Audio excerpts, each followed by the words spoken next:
مولانا رومی فرماتے ہیں، اگر تم قرآن کو آنکھوں سے دیکھو گے تو الفاظ نظر آئیں گے، دماغ سے دیکھو گے تو علم نظر آئے گا، دل سے دیکھو گے تو محبت نظر آئے گی، اور اگر اپنی روح سے دیکھو گے تو تمہیں خدا نظر آئے گا۔ وہ شاندار خیالات جن کو اپنی زندگی کا حصہ بنانا چاہتے ہیں، انہیں اپنے ہاتھ سے لکھیں، کئی بار پڑھیں، دہرائیں، بار بار سنیں۔ یہ خود کو بدلنے کا بہترین طریقہ ہے۔ اپنی طاقت پر گھمنڈ مت کیجیے، بلکہ کسی اسپتال جا کر ایسے مریضوں کو دیکھیے جو کروٹ بدلنے کے لیے بھی کسی کے محتاج ہیں۔ انسان کو اپنے آپ سے اتنی محبت تو ہونی چاہیے کہ وہ خود کو جہنم سے بچا کر جنت کی طرف لے جائے۔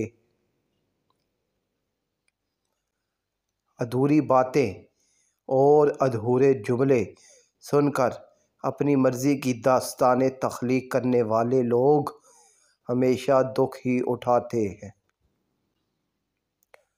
خوبصورت زندگی خود بخود نہیں بن جاتی، اس کی تعمیر روزانہ کی دعاؤں پر ہوتی ہے۔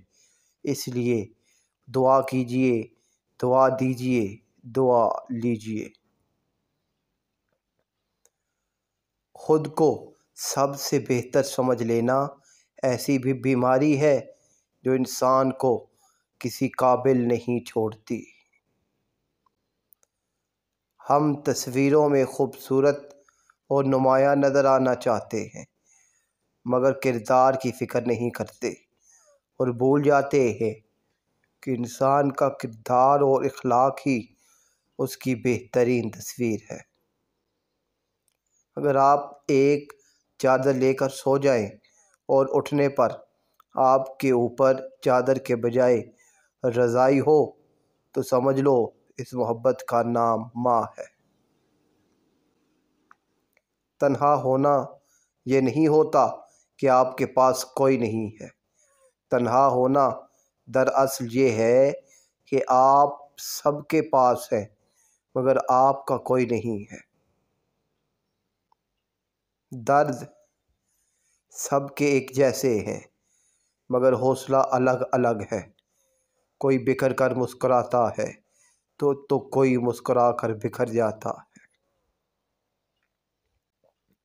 ایک وہ زمانہ تھا کہ لوگ رشتوں کے لیے اپنی خوشیاں قربان کر دیتے تھے۔